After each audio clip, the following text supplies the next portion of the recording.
السلام علیکم ناظرین، میں ہوں آپ کا میزبان سمیع ابراہیم۔ آئیے پہلے ایک نظر آج کی ٹاپ سٹوریز پر۔ انگو میں نویں جماعت کے طالب علم کمسن ہیرو اعتزاز حسین نے اپنی جان قربان کر کے خودکش حملہ ناکام بنا دیا، سینکڑوں ساتھی طالب علموں کو بچا لیا۔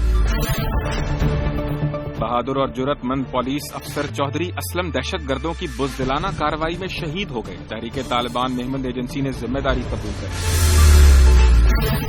عدالت نے پرویز مشرف کو 16 جنوری کو طلب کر لیا۔ اٹارنی جنرل منیر ملک مستعفی۔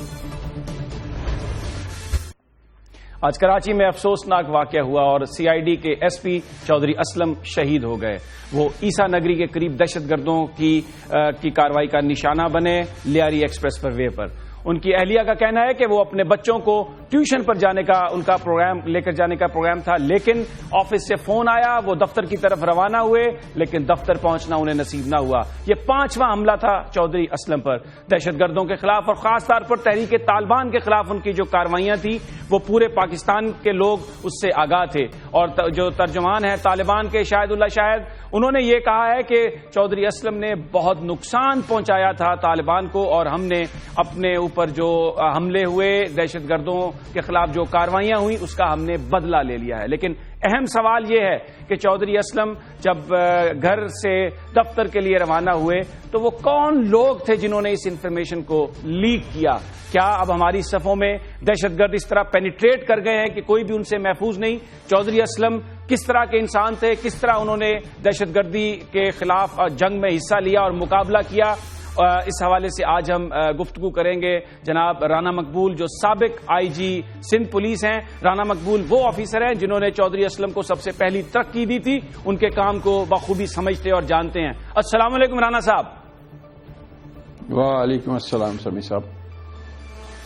رانا صاحب، چودھری اسلم آج صبح دہشت گردوں کے خلاف کارروائی کر کے واپس آئے اور پوری طرح سوئے بھی نہیں تھے۔ ان کی جو پریس کانفرنس تھی ان میں وہ بار بار کہتے تھے کہ وہ اپنے خون، ان کے جسم میں جو خون ہے اس کے آخری قطرے تک وہ دہشت گردوں کا مقابلہ کریں گے اور کبھی ان سے جنگ نہیں ہاریں گے، اور آج انہوں نے اپنی زندگی قربان کر دی۔ سمیع صاحب، جنگ تو وہ جیت گیا، ہارا نہیں ہے۔ وہ ایک ماڈل چھوڑ گیا ہے، ایک سمبل چھوڑ گیا ہے، ایک مثال چھوڑ گیا ہے۔ وہ کہتے ہیں نا کہ میرے خاک و خون سے تو نے یہ جہاں کیا ہے پیدا، صلہ شہید کیا ہے تب و تاب جاویدانہ۔ اب بہت سارے سپوت جو ہیں اس کی پیروی کے لیے، اس کی نقل کے لیے، اس کی تقلید کے لیے اٹھیں گے، اور وہ اتنا بڑا شخص تھا، میرے ساتھ اس نے کام کیا، وہ بہادری کا پہاڑ تھا۔ جب اس نے 1998 1999 میں میرے ساتھ کام کیا تو حیران کن حد تک اس کی کنٹریبیوشن تھی، یعنی ہینس کرائم کا، سنگین جرائم کا 92% گر جانا بہت مختصر وقت میں، اس میں سب سے بڑا رول اسی D S P Chaudhry Aslam کا تھا۔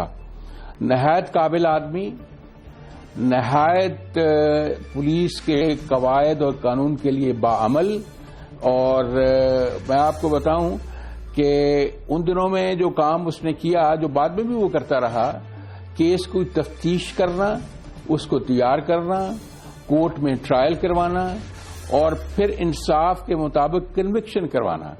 آپ کو شاید یاد ہو کہ اس کی محنت سے اور اس کے باقی ساتھیوں کی محنت سے جو کرائم میں کتنی کمی آئی، اور کنوکشن ریٹ 85% رہا سنگین جرائم میں۔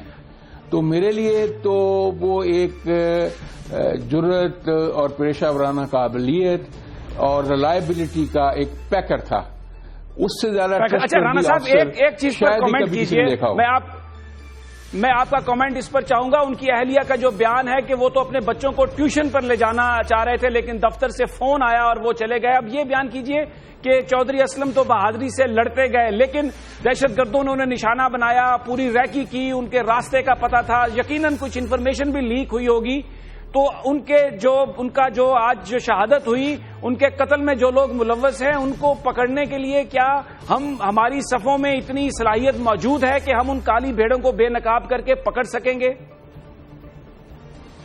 بے شک اگر محنت صحیح ڈائریکشن میں کی جائے اور سسٹمیٹک طریقے سے کی جائے اور ایک کنوکشن اور جذبے کے ساتھ کی جائے تو اس کا سوائے کامیابی کے اور کوئی جواب نہیں ہے. ایک سٹرگل کی ضرورت ہے, ایک جذبے کی ضرورت ہے, ایک نظام کی ضرورت ہے اور ایک کور آف ورکرز کی ضرورت ہے جو ویل فوکس طریقے سے اس میں محنت کریں, اور بنیادی طور پہ یہی ضروری چیزیں ہیں اس کام کے لیے. اور میں یہ یقین سے کہہ سکتا ہوں کہ ان کو پکڑا جا سکتا ہے جتنے بھی لنکس ان میں انوالو ہیں, اور پکڑ کے سزا بھی دلوائی جا سکتی ہے, لیکن ایک پہم سٹرگل کے ذریعے. اس طرح نہیں کہ ایک کیس ہو گیا لیوک وارم چھوڑ دیا. اور جی جناب جی اچھا رانا صاحب یہ بیان کیجیے, آپ نے کہا کہ بڑے سپوت پیدا ہوں گے اور یہ جو چودھری اسلم کی شہادت ہے وہ جنگ جیت گئے. یہ بیان کیجیے گا کہ جو مورال ہے بہت سارے ہمارے فورس میں جو لوگ اپنی جانوں کی پرواہ کیے بغیر اس وقت پاکستان کی بقا کے لیے اور پاکستان کے شہریوں کی جان و مال کے لیے جنگ لڑ رہے ہیں, ان کے مورال پر کیا اثر ہوگا اس وقت؟ کیا وہ سوچ رہے ہوں گے؟ دیکھیں سمیع صاحب, بہت کچھ منحصر ہے ہماری اپنے رسپانس پہ کہ ہم کیا کرتے ہیں. میری نظر میں ہماری افواج پاکستان کے جوان اور افسر روز اپنی جانیں دے رہے ہیں اور اسی طرح پولیس افسر بھی جانیں دے رہے ہیں.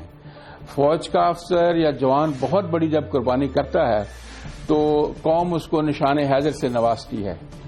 اگر چودھری اسلم جیسے سپوت جو ہیں ان کو نشان حیدر کے برابر کوئی ریکگنیشن, کوئی نشان, کوئی میڈل دیا جائے, اور پھر یہ آپ دیکھیں گے کہ یہ میسج جب جاتا ہے سپا میں اور جوانوں میں کتنا جذبہ بیدار کرتا ہے. ہمیں ان کی کمر پہ ہاتھ بہت رکھنا شکریہ ہے. رانا مقبول, بہت شکریہ. وقت کی کمی ہے, میں بہت شکریہ. رانا مقبول یہ کہہ رہے تھے کہ جو ریکگنائز کرنا چاہیے ان شہادتوں کو, تو یقیناً اس سے جو یہ ایک بہت بڑا انسینٹو ہوتا ہے اور پاکستانیوں کی حفاظت کے لیے جو فوج لڑ رہی ہے, جو اس وقت سول ادارے لڑ رہے ہیں, ان میں ایک نیا جذبہ پیدا ہوگا. ناظرین یہاں پر ہم لیتے ہیں ایک بریک, اور بریک کے بعد ہم بات کریں گے ایک اور شہید کی جس نے ہنگو میں جان دی اپنے ساتھی طالب علموں کو بچانے کے لیے. اعتزاز احسن کی ہم بات کریں گے, لیکن افسوسناک بات یہ ہے کہ 6 جنوری کو یہ واقعہ پیش آیا اور اس بہادر سپوت کی کہانی ہمیں ایک غیر ملکی ایجنسی کی مدد سے ملی. اس کے حوالے سے بھی کہا جا رہا ہے کہ اس کو بھی ریکگنائز کیا جانا چاہیے اور اس کو بھی بڑا اعزاز ملنا چاہیے, لیکن ہم بات کریں گے ایک مختصر سی بریک کے بعد.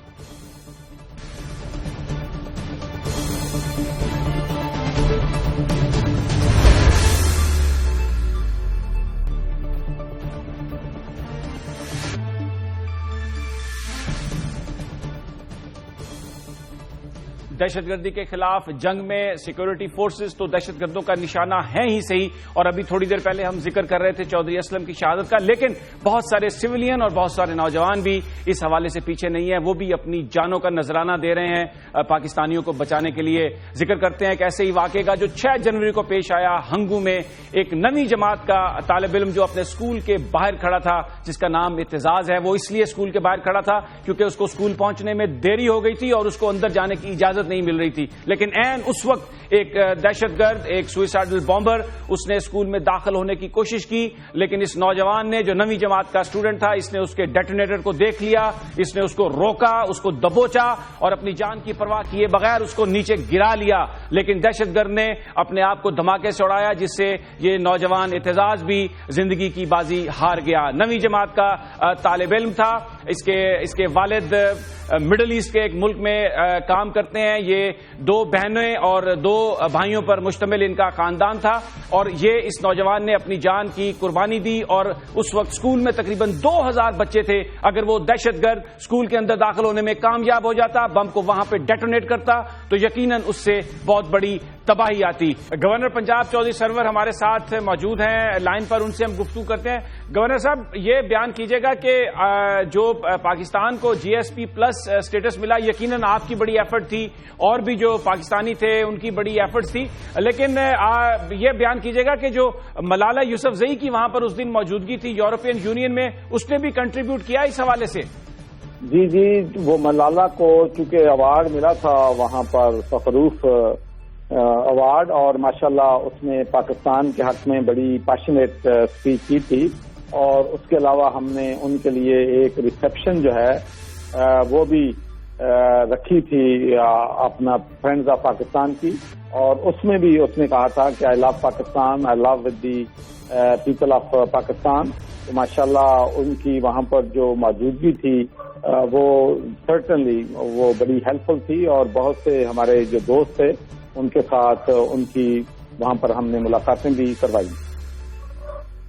اچھا، یہ گورنر صاحب یہ بیان کیجیے گا، بہت سارے لوگ پاکستان میں یہ سمجھتے ہیں کہ یہ کنسپریسی ہے اور ویسٹ انہیں استعمال کر رہا ہے پاکستان کو بدنام کرنے کے لیے. آپ نے ان کی تقریر بھی سنی، ان سے ملاقات بھی ہوئی، آپ نے سب کچھ دیکھا، آپ اس بارے میں کیا کامنٹ کریں گے؟ دیکھیں جی، بات یہ ہے کہ میں یہ سمجھتا ہوں کہ اگر وہ پاکستان کے مخالف ہوتی تو پہلی بات تو یہ ہے کہ وہ کبھی بھی پاکستان کے حق میں وہاں پر اس نے اپنی تقریر میں کہا کہ انٹرنیشنل کمیونٹی کو چاہیے کہ وہ پاکستان میں جابز کے لیے، پاکستان میں ایجوکیشن کے لیے، ٹریڈ کے لیے پاکستان کی مدد کی جائے. اور اس کے بعد خاص کر وہ فرینڈز آف پاکستان گروپ کی جو میٹنگ میں آئی ہیں اس سے پتہ چلتا ہے کہ وہ پاکستان سے ان کو محبت ہے، بلکہ انہوں نے اپنی تقریر میں وہاں پر بھی یہ کہا کہ I love Pakistan, I love with the people of Pakistan.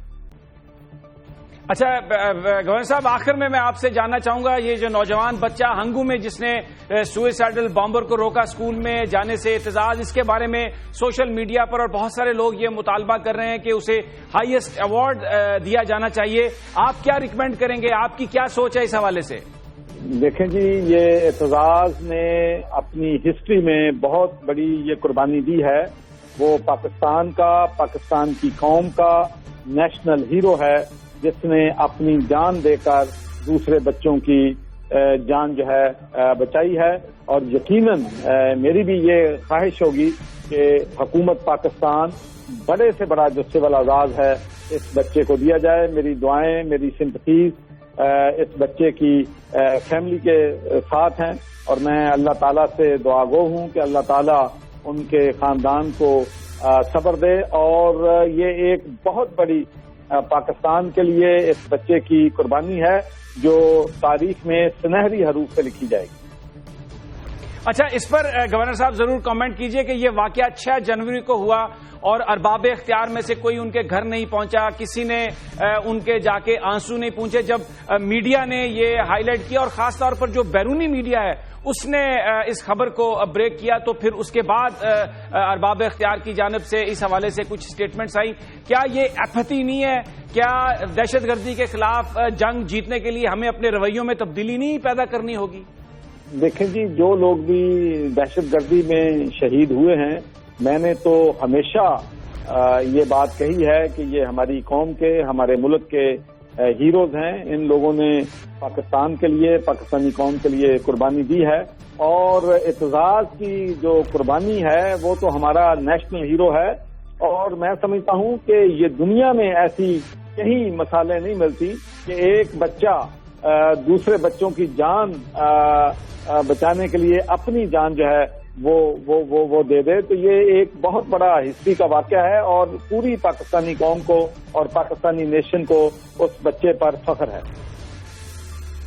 بہت بہت شکریہ گورنر پنجاب چودھری سرور، جو یہ کہہ رہے تھے کہ اعتزاز کی جو قربانی ہے اس کو رائے گاہ نہیں جانے دیا جانا چاہیے اور وہ پاکستان کا ہیرو ہے، اور یقیناً وہ بھی ریکمینڈ کرتے ہیں کہ اس کو اعزاز جانا چاہیے اور جو قربانیاں ہیں ان کو ریکگنائز کرنا چاہیے. لیکن بہت امپورٹنٹ بات جو کی گورنر پنجاب نے ملالہ یوسفزئی کے بارے میں کہ اس میں تو کوئی شک نہیں کہ جی ایس پی پلس سٹیٹس جو ملا پاکستان کو یورپین منڈیوں کے لیے، وہ بہت سے سیاستدانوں کی اس میں بڑی کوششیں تھیں اور بھی پاکستانیوں کی، لیکن یقیناً اس دن وہاں پر ملالہ یوسفزئی کی موجودگی اور پھر یورپین یونین میں اس کی تقریر اور پاکستان کے لیے اس کا پیار، اور پھر اس کی جانب سے یہ مطالبہ کیا جانا کہ پاکستان کو وہ دیا جائے سب کچھ جس سے دہشت گردی کے خلاف جنگ میں مدد مل سکتی ہو، اس نے ایک بہت بڑا رول پلے کیا. اور یہ بھی کہنا تھا گورنر پنجاب کا کہ وہ یہ نہیں سمجھتے کہ ملالہ یوسفزئی کوئی پاکستان کی دشمن ہے. وہ پاکستان کی بہتری کے لیے، پاکستان کے نام کو بلند کرنے کے لیے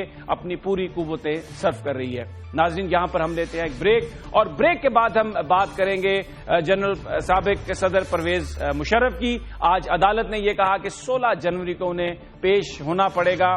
6-7 دن کا استثناء ضرور دیا، لیکن بہت ساری اسپیکولیشن ہے اس حوالے سے فیڈرل کیپٹل میں. اس پر گفتگو کرتے ہیں بریک کے بعد.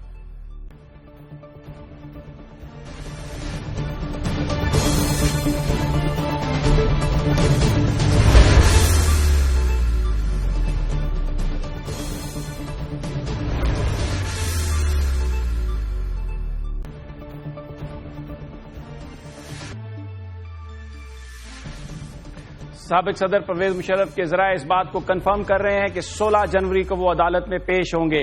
آج اسپیشل کورٹ نے جو ان کی میڈیکل رپورٹس تھی اس کو دیکھ کر ان کو چند دنوں کا استثناء دیا، لیکن یہ حکم جاری کیا تھا کہ 16 جنوری کو سابق صدر پرویز مشرف عدالت میں پیش ہوں. صدر پرویز مشرف کے قریبی ذرائع یہ بتا رہے ہیں کہ وہ 16 جنوری کو عدالتی حکم کے مطابق پیش ہوں گے اسپیشل کورٹ میں، اور اس پروسیڈنگ کا حصہ بنیں گے جو وہ اپنی بیماری کی وجہ سے نہیں بن سکے. فیڈرل کیپٹل میں جو اعلیٰ سطحی سفارتی ذرائع ہیں وہ اس بات کو بھی کنفرم کر رہے ہیں کہ جو سعودی ڈیلیگیشن آیا تھا ہائی لیول، اس نے یہ کہا پاکستانی حکام سے کہ مشرف صاحب کا معاملہ پاکستان کا اندرونی معاملہ ہے، لیکن پاکستانی حکمرانوں کو یہ چاہیے کہ وہ ایسا فیصلہ کریں جس سے پاکستان میں نظام کو کوئی مسئلہ پیدا نہ ہو. اگر پاکستانی یہ سمجھتے ہیں کہ پرویز مشرف صاحب کے خلاف مقدمہ اگر چلنے سے معاملہ ٹھیک ہو سکتے ہیں تو ضرور چلائیں، لیکن کسی کنفرنٹیشن میں نہ پڑے. اس کے علاوہ یہ بھی اعلیٰ سطحی جو سفارتی ذرائع ہیں وہ اس بات کو کنفرم کر رہے ہیں کہ جو افغانستان کے حوالے سے، طالبان کے ساتھ گفتگو کے حوالے سے جو ڈپلومیسی ہے مستقبل میں، اس میں سعودی عرب کے کردار میں اضافہ ہوگا، اور امریکی سفارتکاروں کی بجائے برطانوی سفارتکار اور سعودی سفارتکار پاکستان آئیں گے. اور اس بات کا بھی امکان ہے کہ جو ولی عہد ہیں اس وقت سعودی عرب کے شاہ سلیمان اگلے چند ہفتوں میں وہ بھی پاکستان کا دورہ کریں. اس ساری صورتحال پر یہ جو مستقبل میں بڑھتی ہوئی سعودی سفارتکاری ہے، اور اب یہ خبر کہ پرویز مشرف صاحب عدالت میں پیش ہوں گے، گفتگو کے لیے ہمارے ساتھ موجود ہیں جناب ڈاکٹر حسن عسکری رضوی. السلام علیکم ڈاکٹر صاحب. وعلیکم السلام.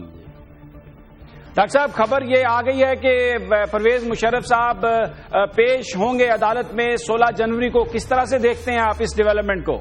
دیکھیے، یہ فیصلہ ایک اچھا فیصلہ ہے، کیونکہ ایک نہ ایک دن تو انہیں پیش ہونا ہی پڑنا تھا، اور جتنا وہ ڈیلے کرتے وہ انہی کے خلاف جاتا. کورٹ کافی اکوموڈیٹنگ رہی ہے، اور اب میرا خیال ہے 16 تاریخ کو پیش ہو جائیں گے تو ماحول اور بھی بہتر ہوگا، اور وہ کیس پھر آگے چلے گا، جس میں جنرل پرویز مشرف پہ جہاں چارجز لگیں گے وہاں جنرل پرویز مشرف کے پاس ڈیفنس کے لیے اپنی ایک گراؤنڈ موجود ہے، ایک مضبوط لائرز کی ٹیم ہے. تو معاملہ روکنے سے یہ مسئلہ حل نہیں ہوگا، معاملے کو چلانے سے یہ مسئلہ حل ہوگا.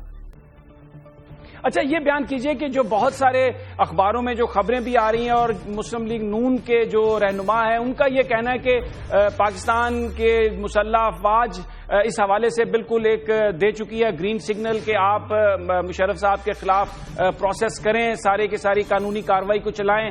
آپ متفق ہیں اس بات سے کہ مسلح افواج جو ہیں اس حوالے سے مسترب نہیں ہوں گی جب ان کے سابق کمانڈر کے خلاف مقدمہ چلایا جا رہا ہو؟ دیکھیے، یہ لگتا یہ ہے کہ یہ ہمارے سرکاری حلقوں کی خواہش ہے کہ فوج اس سے انڈیفرنٹ رہے.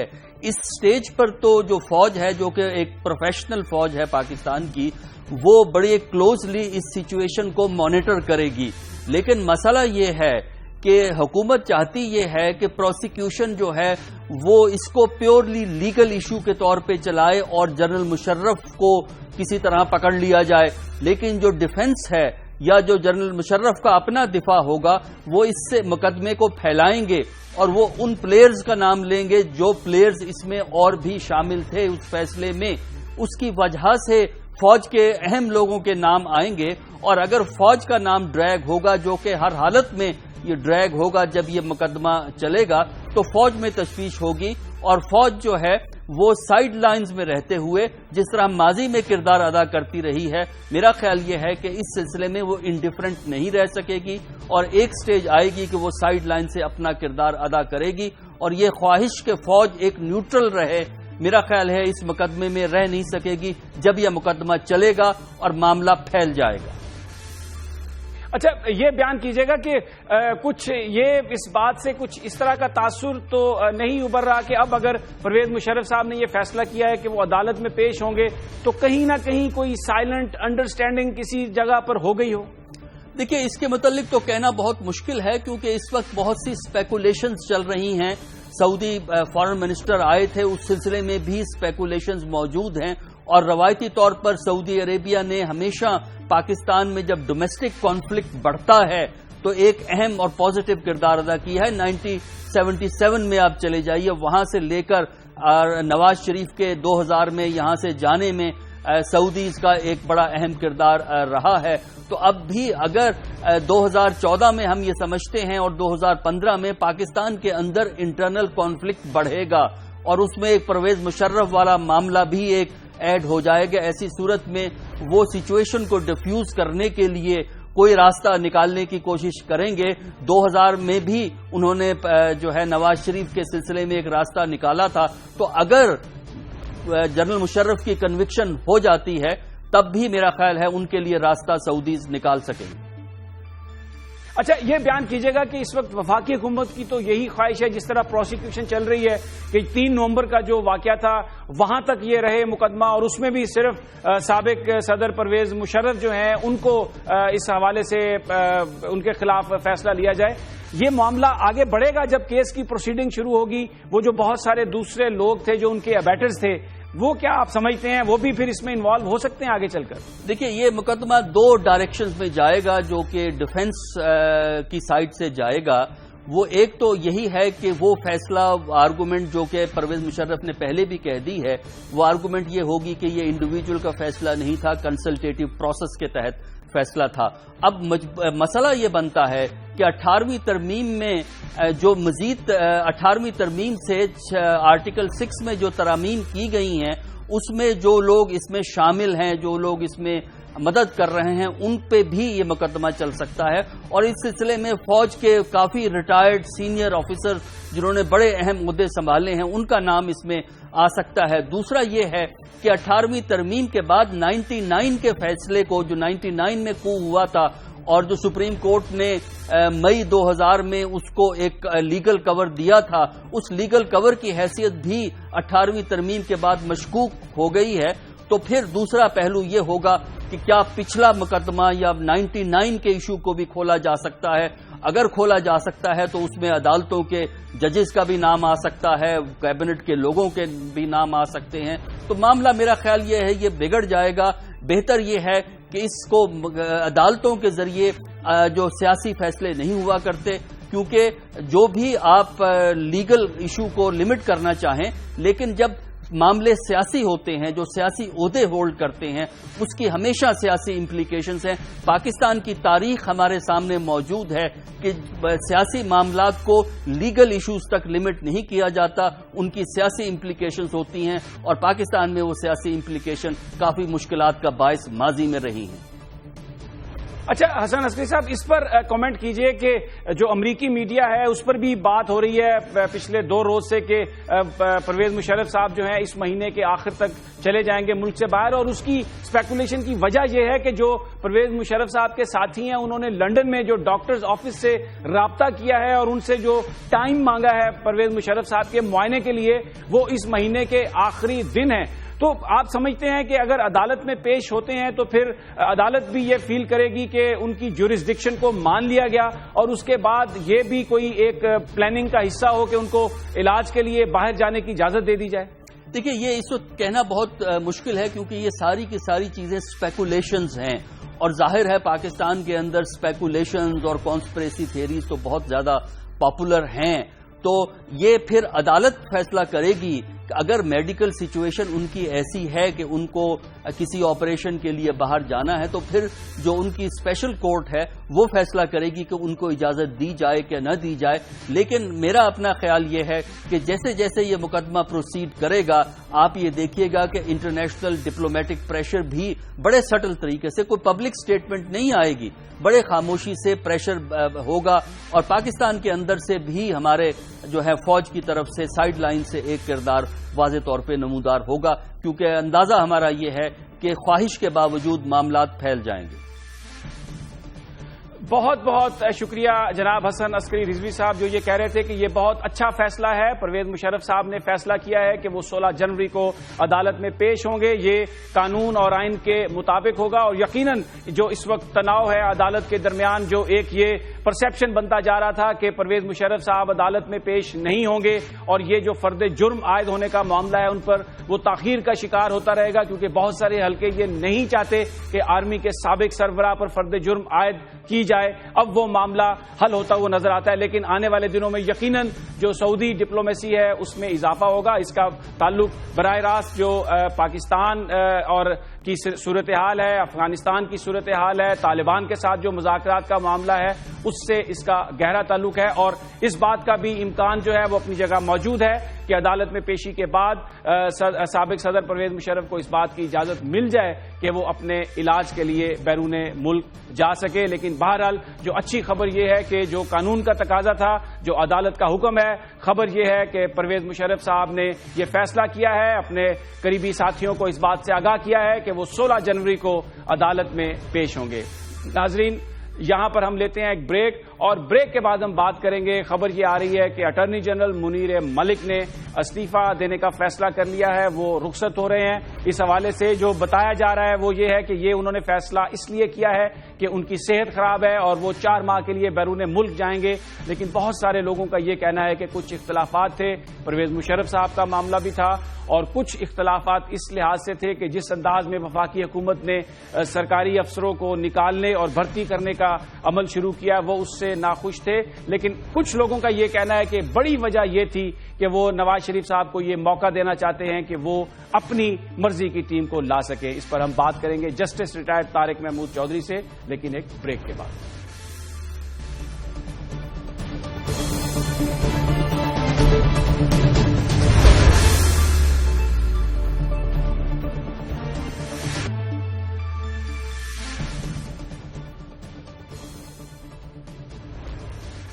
اسلام آباد میں خبریں ہیں کہ اٹارنی جنرل منیر ملک نے استعفیٰ دے دیا ہے۔ ان کے معاون کا کہنا ہے کہ کل استعفیٰ جناب صدر پاکستان کو بھیج دیا جائے گا۔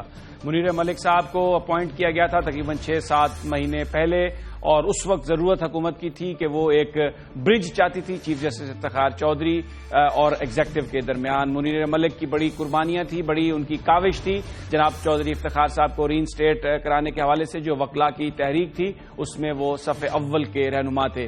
یہ بھی اسپیکولیشن کی جا رہی ہے کہ انہوں نے استعفیٰ اس لیے دیا ہے کہ جس انداز میں سابق صدر پرویز مشرف کے خلاف کارروائی کی جا رہی ہے وہ اس سے متفق نہیں، اور اس کے علاوہ جو وفاقی حکومت نے بہت سارے آفیسرز کو برخاست کیا اور پھر نئی جو تقرریاں ہیں اس پروسیس سے بھی وہ مطمئن نہیں تھے، کیونکہ عدالت سپریم کورٹ اور اسلام آباد ہائی کورٹ میں بار بار ان کے حوالے سے چیلنجز آ رہے تھے۔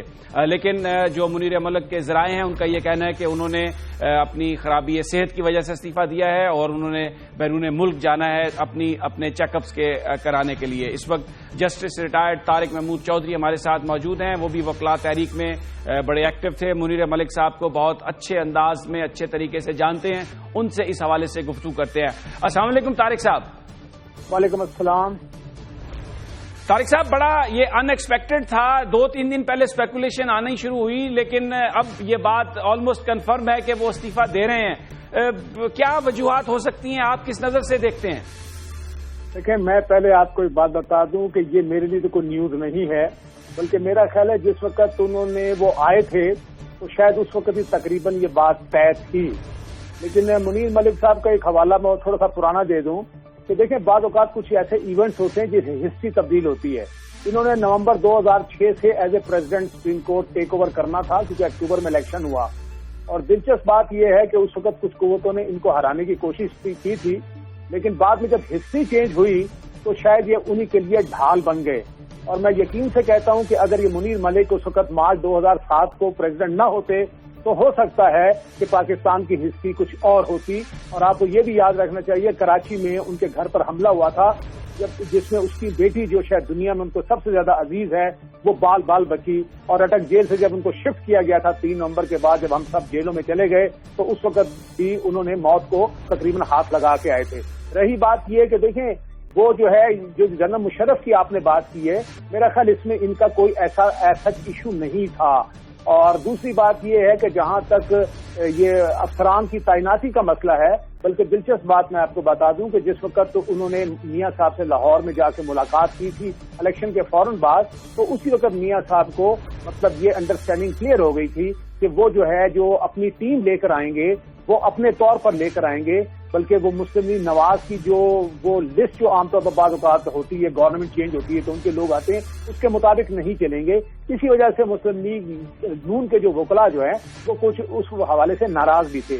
تو ان کا جانا جو ہے وہ میرا خیال کوئی خبر نہیں ہے، انہوں نے جانا تھا اور وہ یہ کافی عرصے سے انہوں نے پلان کیا ہوا تھا. اور بلکہ یہ جو موجودہ چیف جسٹس صاحب ہیں وہ یہ چاہتے تھے کہ ملک صاحب جو ہیں وہ کچھ عرصہ مزید رکیں، کیونکہ انہوں نے بھی جولائی میں جانا ہے. لیکن بہرحال منیر صاحب نے جو اپنا وقت گزارا انہوں نے حد الامکان، کیونکہ دیکھیں آپ کو پتا ہوگا کہ اس سے پہلے جو وقت گزرا ہے وہ اٹارنی جنرل ورسز جوڈیشری کا ایک بڑا سخت وقت گزرا ہے. تو انہوں نے بڑا محنت کر کے اور بڑے طریقے کے ساتھ جو ہے یہ معاملات کو آگے چلایا. انہوں نے رول آف لا اور کانسٹیٹیوشن جو ہے اس پر کوئی کمپرومائز بھی نہیں کیا، لیکن سائملٹینیسلی جہاں جہاں ممکن ہو سکا وہاں گورنمنٹ کے لیے انتھک محنت بھی کی.